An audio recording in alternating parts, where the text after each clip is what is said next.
Welcome to Real Estate Real Talk with me, Skyleigh. I'm a realtor, coach, and founder of Forever Kamloops and Forever Kelowna Real Estate Groups and the creator of Elevation Real Estate, the realtor coaching platform. After nearly a decade in this industry, I've built a business that gives me more freedom, more income, and more time with the people I love. And now I'm here to help other realtors do the same. This podcast is for agents who want to build a thriving real estate business without burning out. We talk about scaling smart and building systems so you can buy back your life, because life shouldn't feel like all work and no play. And if you're a buyer or seller tuning in, consider this your backstage pass. You'll hear unfiltered conversations with top agents and industry pros, giving you the same insights we share behind closed doors.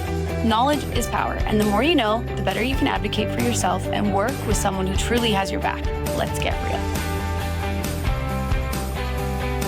Thank you for being on the podcast today, Adam. I'm really excited for this conversation. There's a lot of information that you and I just chatted about that I think a lot of consumers should know. I also think that there's a lot of realtors out there that are getting into the business or maybe even have been in the business for a little while and they just don't have a whole lot of information on construction and kind of the background. So I always feel like knowledge is power. The more that you know, I like building connections with people because then you can tell me about your side of the business, and then obviously we can work together really well. That being said, quick introduction. Adam is the founder of ARG Contracting. You have 20 years of experience in residential and commercial construction, which is impressive. I love when people actually stay in an industry for a long time because it feels like people bounce around so much now in today's day and age. So sticking to something 20 years is amazing, and the knowledge that comes from that.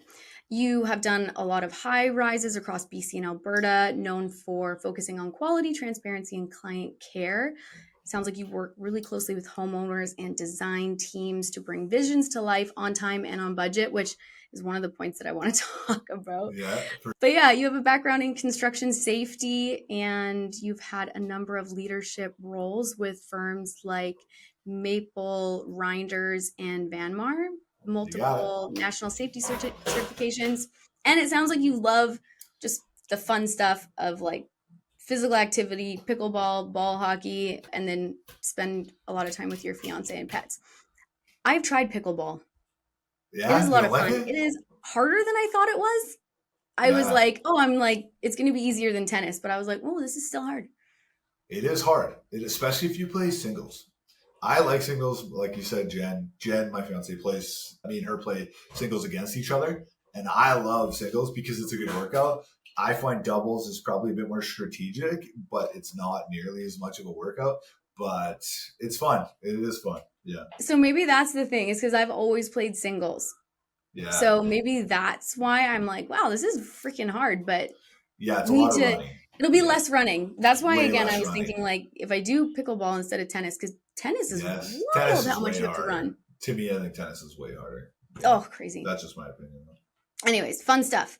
I want to do a few different points of conversation with you because in the podcast, this is mostly targeted to realtors growing a business. And I feel like there's so many different ways this conversation could go. So the fact that you are the founder of your company, I think obviously talking about leadership skills and building a business is going to be a really good part for this conversation. But on the consumer side, because a lot of times we have people listening that are not in real estate or not in business, but I always feel like knowledge is power. So I do want to talk a little bit about kind of your business from the consumer side as well. Sure. Yeah. There was the part that we were talking about for insurance, which I think is something that is not talked about enough. Yeah. The fires that have been happening over the last number of years is wild. It's a thing for the interior for sure. Yeah, I agree. I think the fires now are something as a community we have to just plan for. It is what it is. They're going to happen. The weather that we have creates those conditions. And without like huge snowfalls like we used to get, or not huge, but obviously large for the Okanagan, if you don't have the runoff to keep everything wet or damp, you're going to have fires. That's just what's going to happen. And then you add obviously a level of human error in there, like the guy on Gowdy Road, I think that was a tractor or something hit the ground, caused a spark, and now you're going to grass fire. So it's just, you got to be prepared for that. I'm really hoping that over time, the building side of things in my world takes that into mind as you start to build. I'm building a project in Sun Valley right now. This is up Black Mountain, up in that area. And part of the requirements when I submitted that to application for the permit was, what are you building and how are you building it and how can it withstand a fire? So I was like, okay, this is cool that they're doing this. Obviously, he's an ideal candidate, being way up there, 10 acres up in the woods kind of thing. You could have that there. So they're taking that to mind with allowing permits. But I think that's the way that some people should start looking at it when we're building what we're building now. 100%. And I was actually just in the Lower Mainland over the weekend, and I was staying at my cousin's house in Coquitlam. And nice. As we're driving around, and I'm looking at some of the building materials for the houses there, and I'm like, why would they use that? That makes no sense, right? Because again, the climate. And you're close to. I feel like they are going more that direction now, where they're like, okay, what is expected here climate wise? Because even in Kelowna and Kamloops, they're using more stucco because it's so hot. And then metal roofs are more of a thing now in the Lower Mainland. So hopefully they're getting smarter with building materials and fire resistance and just the things that we're expecting for. Yeah, for sure. They living conditions. Do like asphalt or not asphalt shingle. What is it? Composite shingle roof that I think is like fire rated. I think that's going to really start to take off here. I've only seen it a few times, but it's pretty expensive, but if it prevents your house from burning down, then it's probably worth it. Yeah, so, no kidding. Yeah, I definitely agree. Yeah. So what you said that you've noticed is that there's a lot of people who are underinsured, which is super scary. So I'm curious to know about that, because you said that you end up, I wasn't sure how we were going to tie this conversation in, but you were right. When you are in construction, you have had to build a number of people's houses after they've burnt down, and then you have to deal with the insurance companies. So can you tell me a little bit about that and like, of course, what we can look for and how to help people? Yeah, it's something I really wish we had a way to, first off, have some sort of board of governing to make it like, you can't just fucking go sort of. I swear all the time. I don't know if you're just going to get mad at me or anything like that. I've had to. I won't do it. I wasn't ready. But I'm for it. Okay, good. I don't know if I think there should be like a governor board of it, because the problem is you can just go in and get insurance. And often, for one, people aren't educated, so that when they hear their insurance number is X number of dollars per month, they go, oh, that's a lot of money. Can we cut it down? Can we do this or that? And then that person isn't educated either. And they go, sure, let's just bring it down. We'll just cut out this and this. And it's, hold on. Yes, it's very unlikely that you'll lose your house because of a loss, a fire, a flood, whatever. But if that does happen, how underinsured are you going to be? And for example, I had during the 2.5 years ago when that fire broke out in West Side and in West Kelowna there, I've had 3 to 7 calls of clients who were way underinsured and couldn't even afford to rebuild, and then ended up having to sell their lot and then having money left on a mortgage. That's because they're way underinsured. And that is, honestly, one guy was crying. It really got to me. I actually contacted the news to be like, we need to stop this from happening. And honestly, the good for me in this is that I've created a bunch of relationships with insurance agencies across Kelowna. And I've gotten to develop a lot of relationships with it, which is also good for me because it creates work. So it's good, but I just don't want people to be in the spot of a loss because they don't understand their insurance. And this is where I think it all ties back to, you should have to have some sort of a license to give me home insurance, because there needs to be accountability. If I'm way underinsured, and I'll give you a perfect example. I bought a development property just down the road. It was like $1 million, let's say. And I bought this property and I had it insured through my guy through Intact. And I just said, okay, get this up and going. I don't have time to deal with it. You're my broker. When I came back and I assessed the plan that he gave me, it was insured for $748,000. So immediately from the time, if I would have kept that policy, I was already in a loss. I'm like, how does that even make sense? If I bought this property for $1 million, how is that possible that I could be underinsured from day one? It should just be a simple equation of, okay, if you bought this house for this much money, you need to be insured for this much money, because you're otherwise losing immediately. Not to mention, clients need to also understand that if you have a house and you've lived there for X amount of years and then you do a big reno or you do something that increases your value, yes, you don't want to pay more for insurance. But now if there is a major loss, you also want to receive back the money for what you invested in your renovations. So you need to constantly be checking the policies, seeing what's included. And then this is my last point, is that often a lot of insurance policies will say complete loss replacement, which is fine if it's just your house. But many people have a shop, a garage, a shed, a pool, a whatever else. Those things are not covered in most of those policies.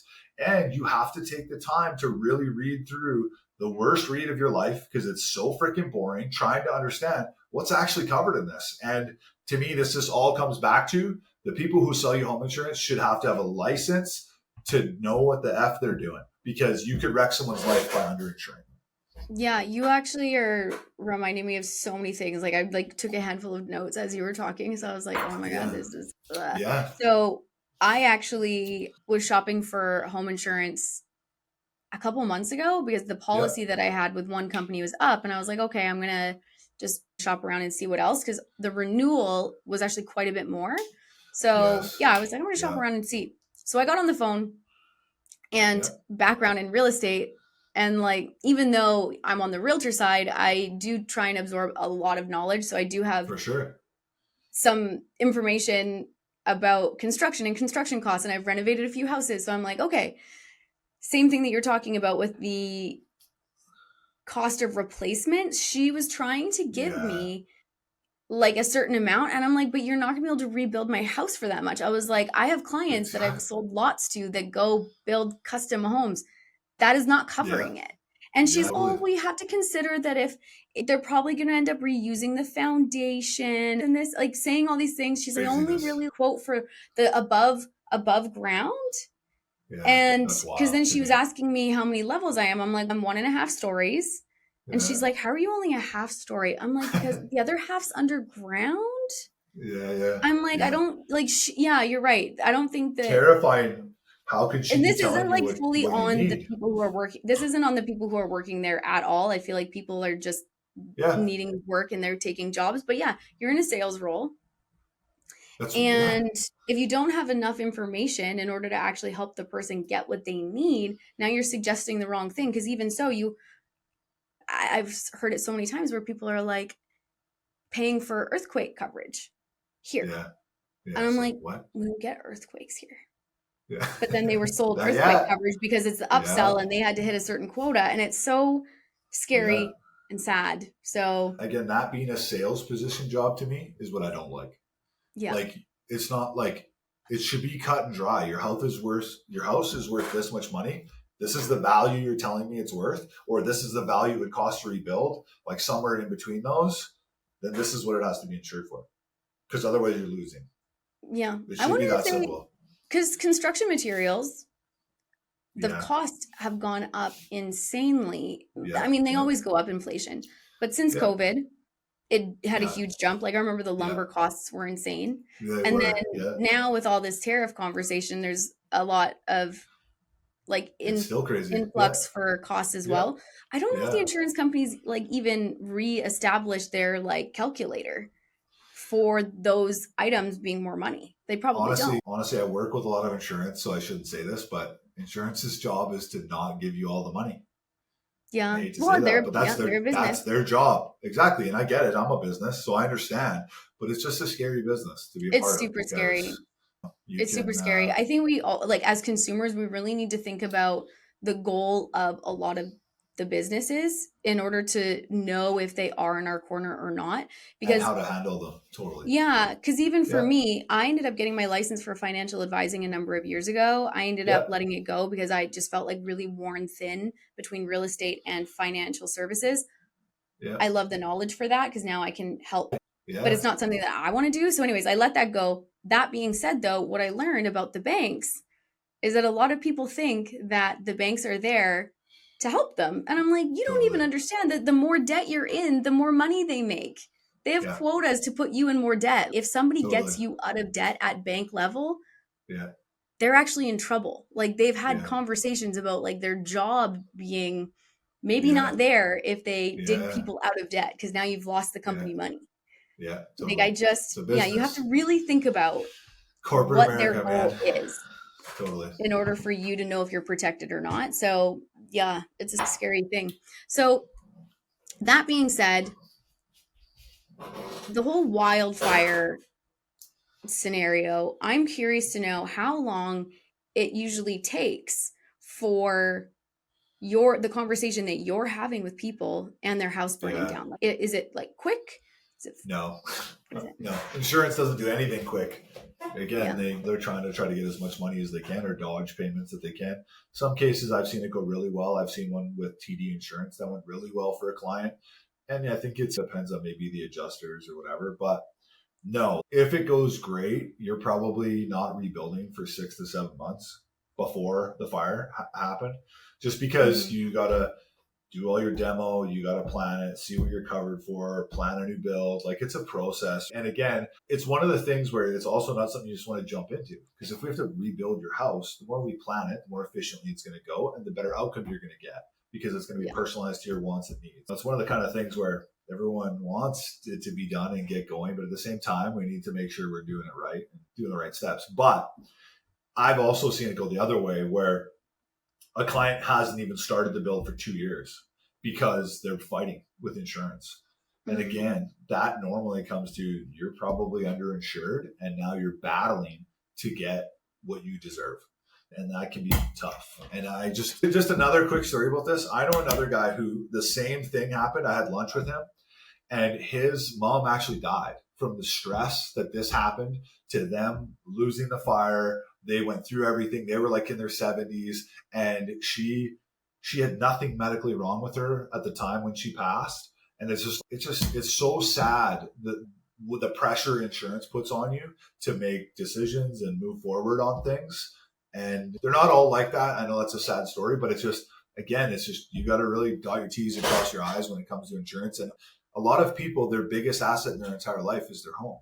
So to have that not Yeah. covering you fully Yeah. Your is so whole scary. retirement savings plan. Like most people, again, just even with 100%. the financial services background that I have, like I 100%. sat Yeah. down with so many families and they don't have a retirement plan, or Yeah. all their money for Yeah. their retirement is in their For sure. house, which Yeah. I love real estate. Clearly, I love real Yeah. estate. Yeah. But at Yeah. the Yeah. same time, if that is the only asset that you have and something happens to it and it Yeah. just disappears and then the insurance isn't covering it, oh, like Yeah. people's livelihoods are like at Yeah. stake. Yeah. So I can see the stress from that Yeah. causing stress is massive for health concerns in That general. too. So, Yeah. Yeah.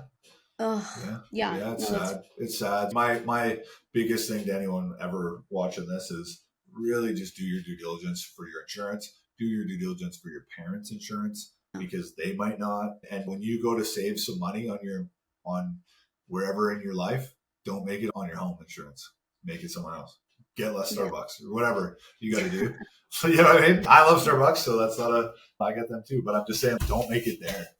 If anything, pay more there so that you're more covered. Yeah, no, I totally agree. And that brings us to the next point of the insurance kind of like segue in Yeah. Okay. is Okay. for construction and building. Yeah. The information for people to understand the steps for building a home is not super accessible. I have had Yeah. many people who are looking for a house, we're like used construction, we're shopping for a home, they're not finding what they want, they're like, you know what, we're just going to buy a lot and then we're going to build. And I'm like, okay, Yeah. let's take a couple steps back, because they don't Yes. Yeah. realize that buying the lot is a certain percentage down, Right. right? So Yes. for anybody who Yes. doesn't know this, you need Yeah. 50% down usually for your deposit, not deposits, for your down payment, sorry, when you are purchasing a lot. And that is through the big banks, but credit unions, you can do 25%. I have a few people that have been Oh, able to nice. do that. Yeah. So the Yeah. credit Yeah. unions are really great because they're like Yeah. private. So they get to Yeah. build their own I'm a credit union offerings to guy. people. The thing Yeah. is that they do make you jump through hoops. Like they want you to make Yeah. sure that the lot is serviced. Like they want water, they want septic. For sure. And if you're going to be They want it all installing a done. well and all that stuff, they want to make sure that they have the water quality and all that stuff done. Because Yeah. again, Yeah. they're wanting to protect their investment. When the Investment. banks lend Totally. us money for things, it's their investment. Yeah. But yeah, so there's a couple options for getting your down payment. And then the hoops of jumping through for your building mortgage is also complicated. But even Totally. on that side, I'm curious because most people, they'll go have that conversation, but then they need to connect with someone like A you, builder. Yeah, a yeah, builder. yeah, And there's yeah, so much exactly. there that I just refer that because I'm like, I actually don't know enough about it. Yeah, But that yeah. being said, what is like the first, can you give me a breakdown actually? Not even just the first thing that kind of happens, but is there like a Biggest thing easy is, breakdown that you can give me as to what that kind of looks like? yeah, number one, very first is let's plan everything. Like you said, is all your utilities at that lot? Like you don't want to buy a lot that you're gonna have to spend an extra 50K to get your utilities to. You might not, or you might if you absolutely love it, but that could be a factor if you even want that lot, is that additional cost, right? And Mm-hmm. then from there, it's planning. Like that's to me is the most important thing for any build is sit down with an architect or a draftsman, a designer, and then go, okay, what do you, and there's always different levels of this, of course, but for the average person in most of the world, you're not building a multi-million dollar house. You know what I mean? Like you're building, this is the home we're going to get. It's anywhere from 1.3 to $2 million or whatever that number is. And you're going to have to make some concessions. So generally the process is sit down with everyone and talk about your biggest priorities and see what those are, whether it's kitchens, bedrooms, a beautiful ensuite, closets, whatever. You're going to have some things, exterior finishes that you love and that are priorities to you. And so in my opinion, we should generally pinpoint all your big priorities of whatever they are, and then break out building a design around your priorities financially, and then go from there. And then as we build out from that process, you're going to design layouts and floor plans that are appealing to your client based off of whatever their needs are. Obviously, if they have families or kids or a big rancher, because you're a couple who's the kids are gone and now you're building a rancher, like you're going to build it totally off of what they need and what their needs are. And everyone's way different. So that's the first step all the way. And then once you've come up with a completely solid plan of this is the house we're building and what we want, in my world, I love the more information I can have right from the beginning. That's not how it works basically ever. But if you're like, here's the plan, this is what we're building, and you know everything, then that's absolutely amazing because we can be super efficient that way. But in the other side of that is generally what will happen is you will get to a place where you love the layouts and all the exterior finishes and then work through the interior as you're starting the excavations and foundations and footings of the build.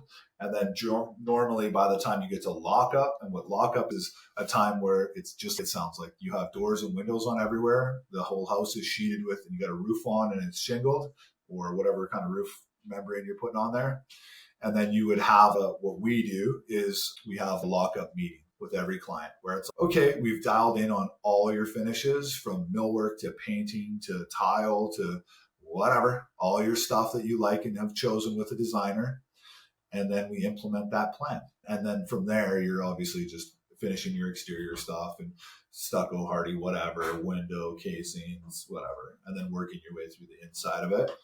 Then generally the last thing you do is your landscaping because it's often compromised by vehicles, trucks, lifts, whatever you got Yeah. to do during the construction process. Yeah, I'm going to give a quick plug here. We use Builder Trend and I'm such a big fan of it. It's an app that we have under my company name. And basically it's a construction app. And what it does is it allows us to connect with all of our trades, have access to it, to every single job that they're associated with.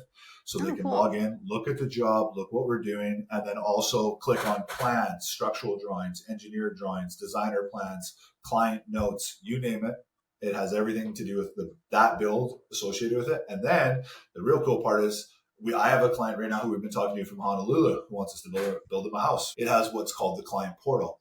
So every day our supers or someone from ARG who's on that project upload their photos and pictures of everything they're doing that day, and it tracks the job from day one to the end. So that's super good for me if I need to do something where, say, a city inspector is like, hey, did you do this? Did you do that? I'm like, there's photos every day taken. So I can pretty much go, yeah, look, right here.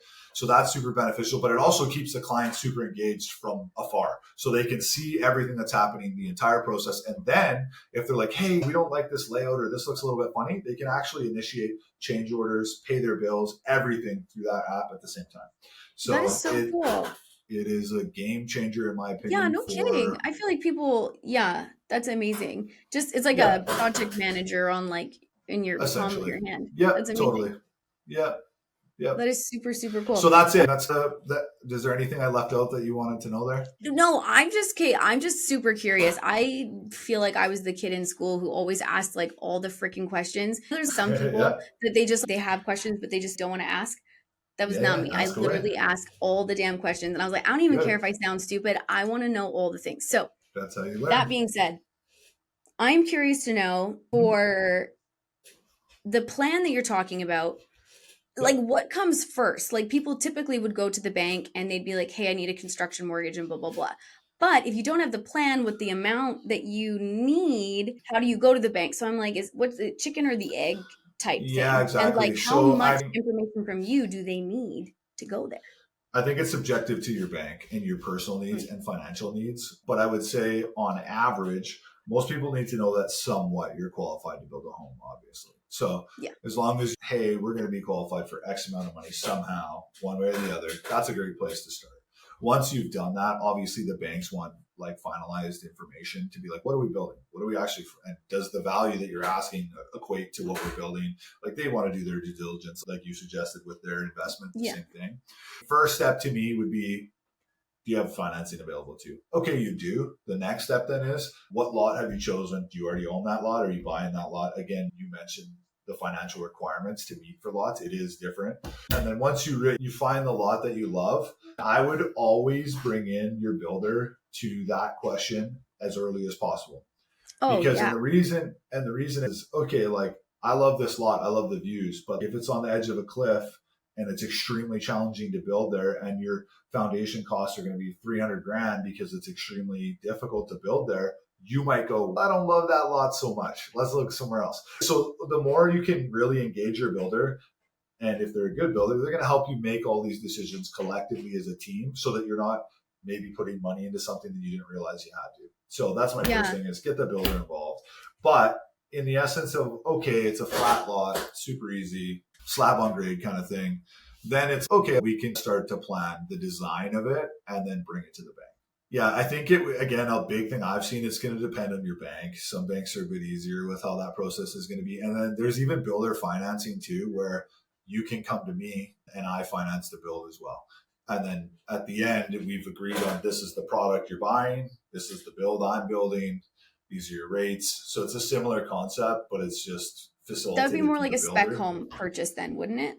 Or am I mixing up my things? Yes and no. Essentially, I guess you can say it that way, but it's designed by you. So it's not a spec, like the spec's designed by me, which I'm selling right now, 1525 Bear Creek Road. Somebody buy it, please. Sorry, what was it, Bear?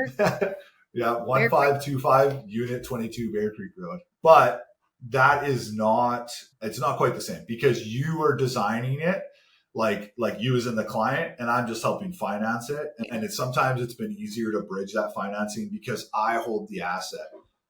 Because they're like, we've agreed to purchase this, but the banks were funding that asset. So it just depends on your lender and your own financial situation. There's so many different things with it. That's why I was like, I'm not sure. So then other question then, maybe just for everyone's knowledge / mine, deposits and stuff like that. So if you're going to be taking this on, the financing and all that stuff, obviously, like you need to have some form of skin in the game from other people for them not to like walk away. So what does that look like? Or like, how do you get paid if someone finances? The bank will dictate that with what they want. Okay. So there will be some sort of deposit that they want from you to have, like you said, skin in the game. I personally, to be honest, I don't recommend my clients do builder financing, because just to be honest, why do you want to pay me to make that money? I want to make money from building. That's my job, and I'm good at it. I'm not a bank. Like, I can do that for you. And I have a friend, Sonny, who we talked about doing that for one of his commercial projects. And I said, dude, why would you do that? You're just going to pay me. I'm going to make more money from that. Yeah, there's obviously exactly. So it's like, why do that? As long as you can be covered, you should do it and not pay any extra for me and put that money into your build or in your pocket. That's just how I look at it. I'm not against. Obviously, I would do it if it made sense, but yeah, that's my thoughts on it. Generally, too, like the payments for us with a build is based off of the price. And I'm sure this question is coming from you, but the price per square foot currently is $450 to $500. That's on average what I see, and it can even go up based off of choices. But my mindset on that is, okay, let's just say your house is 1.5 million. We break down the prices per stages. So like foundations, framing, lockup, drywall, finishing, whatever. And then Right. it's that total price is broken down into like nominal amounts based off the amount of work that is completed. And you take certain percentage draws as you go. And every time you get to a new stage, like stage, foundations to then framing or whatever, you get it inspected. Okay, you're framing. Here's your next draw. And you get the next draw. Yeah, that's generally how that works. So then for you, do you get paid from like when you pull the draws and stuff and you're doing that, are you getting paid from each stage that's going along, or do you have to wait till the end before you get your... It's funny because I've noticed how and again, I won't name any names, but I've seen how some guys do their contracts and they have it so that they get paid in the beginning stages. Let's just say that. I don't really do that, maybe because I'm an idiot, but I just try to do what I think's best for the client. I would tell you honestly, as a builder, the build market is not as great as maybe it used to be. And what I mean by that is my margins are way better in renovations, like way better. And there's a little bit less stress. I find it a little bit more challenging. Like most of the time now when I suggest builds to clients, I'm like, listen, we're cost plus. Because again, like you touched in the beginning, we're trust and transparency. We don't hide a single invoice. You see every bill, anything we do, that's your cost. This is our percentage. That's the money we make. And it's just to protect us, because I've been in jobs where I probably lost 10 to 30 grand for a client because I was in a set cost. And to be frank, it fucked me over. And it's, why am I doing that? And the reason clients like that way, because it's a safety net for them. But builders, you're really being put more at risk. So my whole thing is, hey, we're really good at what we do and we really care. So this is the cost, this is the price, and you're going to get a great product. And most of my clients, honestly, I would say 90% are my friends now. There's a client, I'm going to give a shout out to Mike and Ruth Karan, who were like one of my first clients that really believed in me to do a big project for them. And I go have coffee with, she's like a 7-year-old lady. I love this lady. And her husband or her son is Mike. They built a big place together, is an amazing guy too. And like, they're like my friends. And there's tons of them like that. When I say we care, like we really care. Like my name is Adam Galbraith. I look at it like that's my name on your house. So it matters to us. And that's our identity of who we want to be. So that's why we want to do builds like that. And I'm actually shying away from set cost builds because of the risk. So yeah, I operate the same way you do. Like most of the people that I've worked with have actually become friends of mine. I'm like, I go to their kids' birthday parties. I've had some of my clients over for Christmas. Like that's adorable. I feel like more people need to operate that way. There was an agent that I had spoke to a little while ago, and I said how I'm really happy with the way that the industry is like turning more into a relationship industry as opposed to like transactional. Sure. And she's, don't you think that's, what did she say? Not ethical. I was like, but why would it not be ethical? And she's, because you're doing it for the transaction. And I was like, I'm actually doing it because I like freaking people. I was like, I guess that's the difference. And I'm like, yes, I'm in a sales like industry. However, I am here to help you get what you want. I'm not here to sell you something. I'm here to help facilitate you to get what you want. Yeah. And I end up making friends out of it. And that like, it's such an interesting mindset. I'm like, I can be nice and friendly to everyone with no intention behind it. If you become my client one day, cool. If not, cool. I'll still come to your kid's birthday. I don't understand the difference, but anyways, I guess everybody, there's so many different people in the industry, and it's different just is what it is. I think the longevity of the relationship mind that you have and I have is where you want to be. It's only non-ethical if you're making unethical decisions. Yeah. So if anything, I feel like I've made too good of decisions for my clients that probably burned me a little because I wanted to do what was best for them. I mean, we walk away feeling like I couldn't walk away making a different decision than that. That's the thing. Yeah, selfishly, maybe I am doing these things and maybe you are too, because it's the thing that helps me sleep at night. Yeah, exactly. While yes, we are going to bat for our clients and doing the hard things, it also helps me sleep at night. So you know what? Maybe I'm slightly selfish because I like a good night's sleep. So I don't. But don't we all? Either way, you said something that has triggered me to ask you this question. And Yeah. I'm not sure if this is a lack of transparency thing for other people in the industry Yeah. or if it is more just ignorance is bliss. But I've had a number of clients who have said that the cost of construction is significantly more than the quotes that they ended up getting.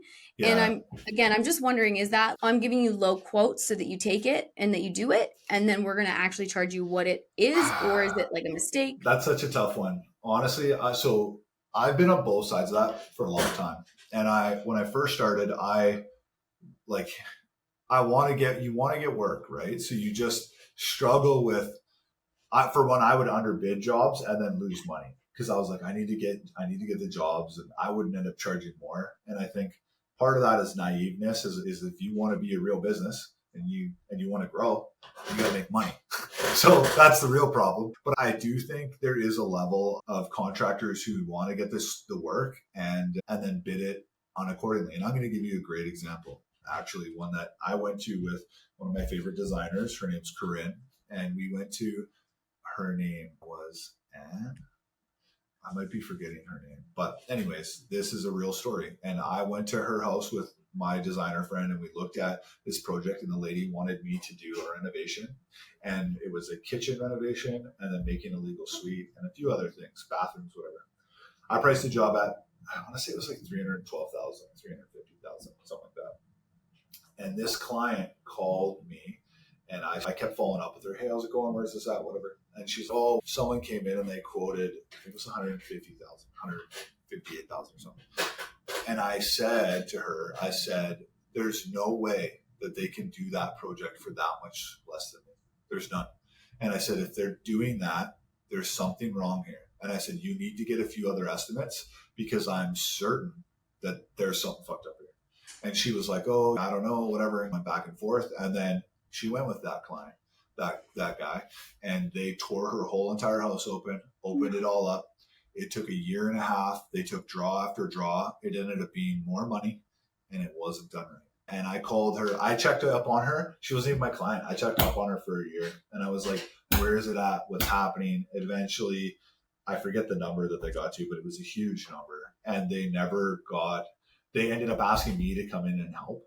And I just said, I can't now because of the liability. I won't touch this person's work because I'm concerned and I don't want to put my name on it. And I felt terrible for her, but that happened and it does happen. And my biggest thing is do your due diligence, just like insurance with a contractor, because you should have some Google reviews. Somebody should know about you. You should see things about them. And the problem is often people, and I get it because I've been there, they want to save money. So then they go, okay, this guy's so much cheaper, and they have the faith in that. And sometimes that works, and it's great when it does. But the problem is I've seen it so many times the other way where it doesn't work. And now you're actually going to pay more because you hired someone who doesn't have the track record to success in what you're trying to do or the background in it. And then you end up paying more because you probably have to call someone like me to come in and fix it. And a lot of the big companies or whatever are going to say, I don't want to touch that. Because Yeah, now you're it's like, their we're ripping it out liability. and starting over from the Exactly. beginning. So then now where are you? Now you're suing that guy. And literally, I can't mention the name of this guy, but that Black Mountain project I told you I'm on, we're building a huge building for this client right now. It's a big gym. It's a really cool building. And the client is freaking amazing. I love him. His name's Cameron. But he had a client do a big renovation for him, a contractor do a big renovation for him last year, 800K, big reno. And it went sideways. And so now here I am doing the rest of this work for him, who's a wicked client. That's again up there, huge reno, big money, and he would have got all that work. But because he didn't handle his job properly, they actually installed a new toilet in the upstairs. Well, they did the septic line wrong. It backflowed and filled up sewage in their basement, and he refused to handle it properly. And basically told my client to sue him. And so now we cut open the driveway and did all this stuff, hydrovac'd it, fixed the plumbing, and now we're cleaning up after another contractor. And Cam is going to sue that contractor because of how this all went. These things happen, man. And you just got to do your due diligence and ask your friends. Yeah. That's a really good one too. Do you know, have you ever heard of these guys? Are they good? Do you know? So that's my story. I rambled a whole bunch there, but No. I hate when people get appreciate it. Fucked over. It bothers me. It bothers me too. I actually, This same thing happens in real estate where you're talking about because they want to get the business, right? And like when you first started, Yeah. you would write things less and you would lose money. I did the same thing, but on the real estate side of things. So in every single business, there's always like politics on the background that I feel like most For people don't sure. realize. So For sure. when I first got started in the business, I remember going and doing home evaluations, and it's the same thing. Like you want people to think that their home is worth as much as they want it to be worth so you can get the job, right? So when I first Yeah. started, I remember taking on these listings that it wasn't worth what Yeah. we listed it at. And then I've invested all of this money into marketing. I've invested all of this money into the photography, the videography, all of the time for my assistants to do like all of the things, right? Like it's quite Yeah. Totally. expensive. Totally. And so I think you're 20 years in the business. I'm 10 years in the business. You get to a certain point where you're like, you know what? This isn't working, number one. I'm not Yeah. scared to lose the business anymore because you have the skills to have conversations about it, maybe. But, anyways, Totally. I just Yeah. had an evaluation that I did the other day, and they wanted 50,000 more than the house was like evaluated at. And I get it. The Yeah. market is tough right now. But I said to them, I Yes, it was like, is. look, I could lie to you. I could tell you that it's worth more. I was like, but the market is the market. I was like, I'm on your side. Like, I'm going to go to bat for you and try and get you as much money as possible. I will work my ass off to get it for you. I was like, but if I don't set us up Yeah. for success, then both of us are going to walk away disappointed. So I was like, I could buy your Totally. listing Yeah. by telling you Yeah. it's worth more than it is, Yeah. but I also don't want to lie to you. So I was like, so I'm going to Yeah. be fully transparent, and someone might come in the door and say that it's worth more, or Totally. even in your case, Totally. say that they'll do it for less. Yeah. But I would rather be No, fully good for you. transparent and be like, we're on the same team, let's get this done, Yeah. as opposed Yeah. to having some Yeah. information No, maybe on the back end that's not accurate. I So agree same with you. thing. That being Totally. said, red flags. How do people notice somebody doing that on your side of the business? That's tough. Again, I think it's all due diligence. What's their online presence? What's their reviews? Do you know anyone who's used them? Do you have a history of seeing any work that they've done? Do they have, it's funny, I made a video about this on social media a little while ago, but do they have WorkSafe? Do they have like home insurance, like business insurance? Like a lot of clients don't ever ask me that. And I'm just like, what the heck? It blows my mind because the liability goes to you as a homeowner, especially WorkSafe. If you hire a guy to come over and do you need a new roof jack or he needs like a new Skyleigh, and you hire this guy and he's not insured and he doesn't have WorkSafe, if he falls off your roof, you're his employer now and you will be responsible for covering him. And people don't understand that. And that could be dramatic, especially if he like broke his back or did something where he could be off for 5 years or whatever. So that's the big one. Do due diligence on those things. Do they have those major key things? And then I guess I would say the next few steps is Google reviews, I think is a really good one. Generally, you're going to see a pretty consistent pattern there. And then, yeah, the worst case scenario too is just call me. No, I'm just kidding. What do you know about this person? Just call me. No, the other option would be to get a few different people, talk to a few people. To me, it's probably similar for you, but if you don't jive with your contractor and you can't be straight up, then it's probably not going to work. Because then you need to be able to just fluently talk about what's good, what's bad, what's ugly, and just be like, this is what's happening. This is where we're at. This is the cost. This is what we need to do. And just be very transparent that way. And if you feel like they're that way, then that to me is probably a good sign. If you feel like they're withholding information or not telling you things, to me, that's where I'd be like, okay, I don't know about that. Yeah, Those are I my always feel like opinions, you should though. trust your gut. Yeah. You should Yeah. trust your gut. If you're like getting like a not sure feeling, your brain is saying everything he's saying or she is saying sounds great, but for some reason it's just not sitting well with me or like you're questioning it. I feel like Yeah. a lot of times you want to believe your brain because you think your brain is like smarter than your stomach, but like it's not. Yes. Yeah. Like trust No, I like trust it. your gut. I Like if you agree. get a weird feeling, sometimes the Yeah. words might not be great, but you Yeah. get like a good feeling. I think Yeah. those are the people you go with. Because even so, here's another story. Young female, Yeah. people sometimes don't think that I know anything. And I Yeah. had my furnace break. Yeah. This was 2 years ago. Yeah. And then I ended up hiring a big box company to come take a look at it. And the thing is that sometimes those really big box companies, they're really good at business. Yeah, They have totally. sales funnels. They have Yeah, people to totally. handle the objections of all the things. So, Yeah, anyways, they came in, he looked at it and he was like, "Oh, it's 15 years old. You're probably due to replace it anyway. Let's just do that. I'll get you a quote and blah, blah, blah, blah, blah." And he didn't know I was a realtor. yes, And I yeah, was like, "Oh, 15 years? Like, I should really get it replaced already?" And he's like, "Yeah, like it's near the end of his life and all this stuff." And I was like, "That's funny." Because in all of the home inspections and serial numbers that the home inspectors have ever ran, the average life expectancy of a furnace is 25 years. yeah, yeah. That's great. And I'm like, That's ah. great. So then I got this other guy who, single guy, independently Yeah, owned and operated business. yeah. And he was amazing. But That's awesome. he knows furnaces and HVAC. He knows that's what he's good at. And he decided to run his own Yeah, company.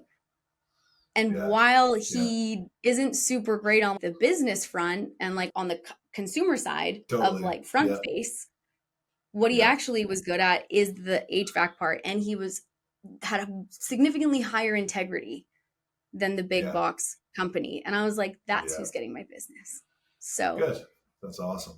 yeah, the That's gut awesome. thing I think is important. So Yeah, renovations. I love renovations. You said that you typically make more money from renovations right now. So yeah. for consumers, what people tend to want to do lots of renovations before they're going to list their home, and they're wondering what the biggest return Yeah. on their investment is. So what do you think that is?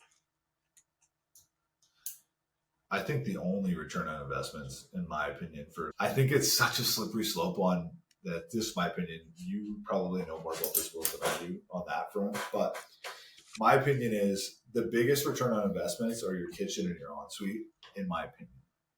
I think they're the most historical to give you a better ROI. But most people don't. Most people buy houses and they change everything anyways.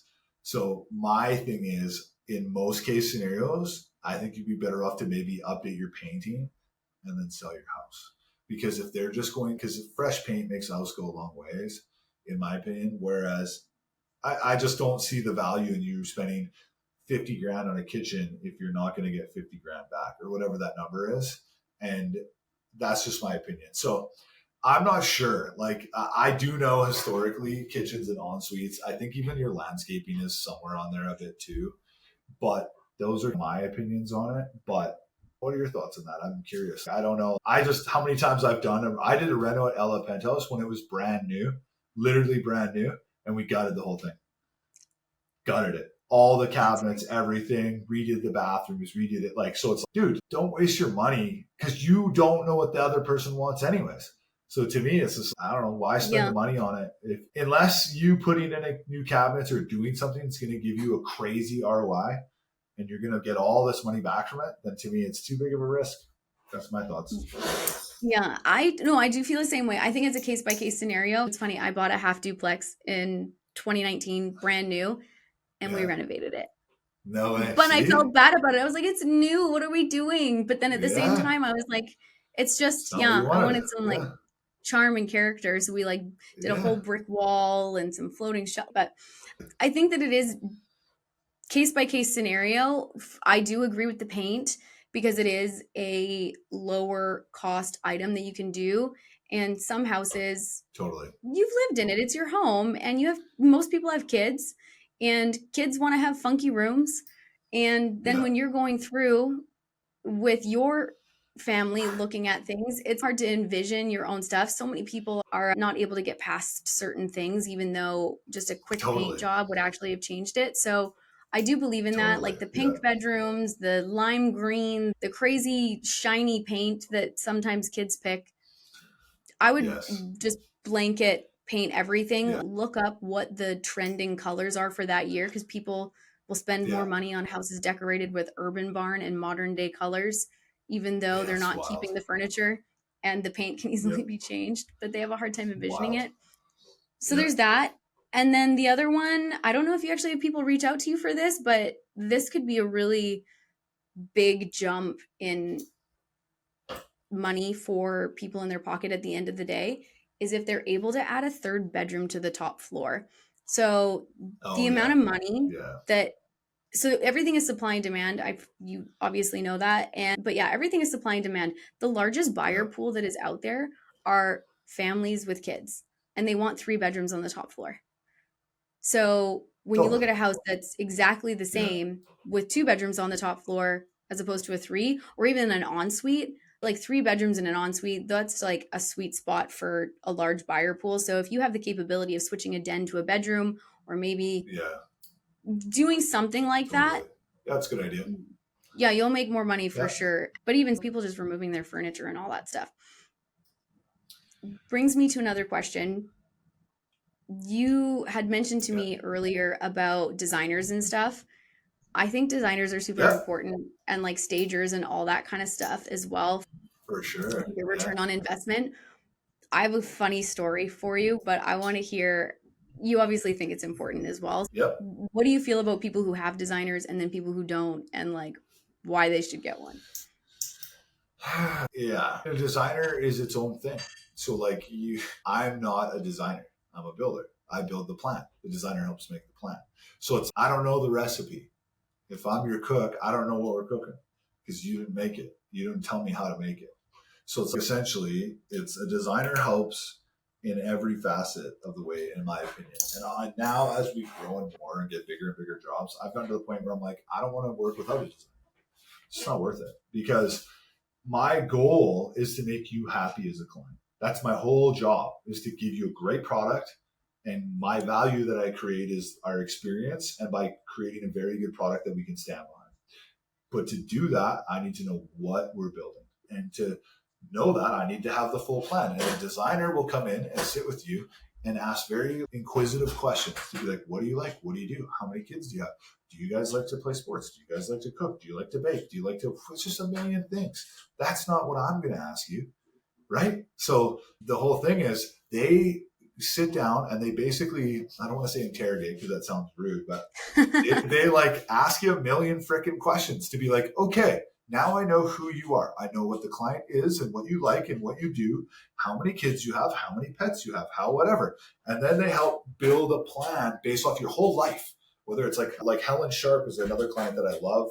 We often still go have dinner with her. She's amazing. She makes me bread all the time and calls me and makes these homemade bread things. It's so good. Anyways, she loves to bake. So she wanted a double oven and she wanted this kitchen a certain way. By having the designer come in and understand her needs, we designed this great kitchen that she loves that's perfect for her because that's what she wanted. And so that goes really far to, okay, I have 2 dogs and a cat. Okay, we're going to pick vinyl flooring or hardwood flooring or things that you like, but they're also durable to your lifestyle that's going to live in this house. And so like, to me, it's just the designer is the person who's creating the recipe for what you want. And they're very good at transitioning like spatial reasoning and how to go, how much room you want around your countertops and where your closet layout should be and how doors and drawers should open and whatever. That's what they're good at. Again, I think there's always like this misinterpretation that as I'm the builder, because I make that happen, that I'm the one who's part of that. And I'm like, I'm good at it. I've worked with enough designers. I can help you and I'll see things and go, I think we should do this or that. But that's not what I do. And It's not efficient for me to do that for you either. Yeah, like to me, I think the world of them. I work with a ton of them, and I think they have a super valuable way to be involved. And often really good designers, and how I define a good designer, is someone who can listen to your wants and needs and then really look at your budget and then find a way to make your house look beautiful and create a home within a budget. Because anyone can make shit look cool if you got $1 billion. But if you have to have a realistic budget and pick like cost-effective lighting, but they look really cool and they fit the vibe and like good flooring and whatever, like all these pieces to build a cohesive design within a certain budget, that's what makes you a good designer. And a lot of the ones I work with do that really well. And that's what creates their value. So that's my spiel. Love designers, love working with them. I wasn't sure exactly if you needed to bring in your own designer or if the building contracting companies, they actually had their own teams for them or not. So I wasn't sure actually. So I'm glad that you. So how I do that, just to touch on that, because it's a little bit different. I know some companies have in-house design. I have someone who works for me. Her name's Mandy. She's amazing. Love her. She is a designer at heart. She also does other things for me, but she's a very good designer. And when I do renovations or smaller projects, often I'll go, hey, what do you think? Can you fix this bathroom? It's messed up. I don't like its layouts or whatever, or help me design those things. But generally what I like to do is I have relationships with designers in town. Kara, Blue Alice, Corinne, Created Co. I was working with Isabees for a while, whatever. I have a bunch of relationships with individual designers. And then what I like to do, because not every client's the same. So if I have one designer to me, that's a problem. Because you might not like that designer, you might not like her vibe or her style. So often what I do is I have 5 of my favorite designers and I have their portfolios. And then I tell my clients, hey, let's work together to find one that works well for you.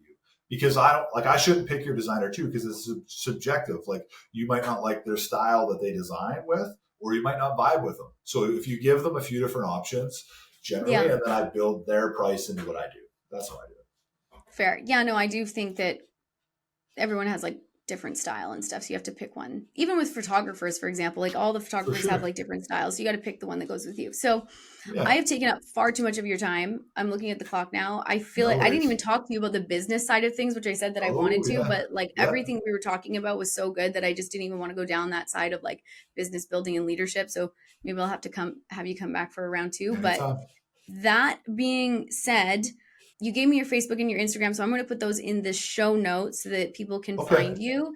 Yeah. And you said that you are working on your Instagram quite a bit now, so I'm excited to go see all the activity on there. Yeah. But yeah, so if people want to connect with you, ARG Contracting on Facebook or ARG_contracting on Instagram. Is there any other place that people can find you? Or just Google arghomes.ca. That's our business. That's our website. All of our stuff that if you want to work with us gets submitted through there, and you'll be able to eventually get a hold of me through the office, depending on the scopes of the jobs and stuff. But that's the main avenues. Obviously, you can call our office and chat with our lovely office people as well and connect that way. So we are doing one of the things I do to grow my social media, and it's one of the best things I found, is we do giveaways.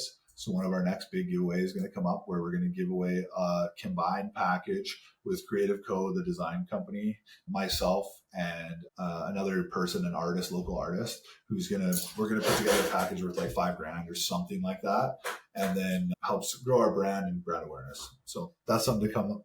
It's going to come up that hopefully we get lots of traction on. And I like to give my money back to the community instead of investing in general. Yeah, I agree. Yeah. I'm excited for the giveaway. I'm going to go make sure that I have all the notifications turned on. I'm going to make the algorithm have your stuff pop up everywhere so that I don't miss it. But thank you so much. I think all this information is so valuable to so many people. It's not talked about enough. And I think that the more information we can give to people, the better they can advocate for themselves and have people that are in their corner. Yeah, I really appreciate the conversation today. Thanks for having me on here. That's a wrap on this episode of Real Estate Real Talk. Whether you're an agent building your business or a buyer or seller trying to get the real story, thanks for being here. If this episode gave you clarity, confidence, or just something to talk about, I'd love for you to follow, rate, and share the show. It helps more people find these conversations. If you have questions or want to connect, head over to SkyleighMcCallum.com or come hang out with me on Instagram. Thanks for listening, and I hope you catch the next episode on Real Estate Real Talk.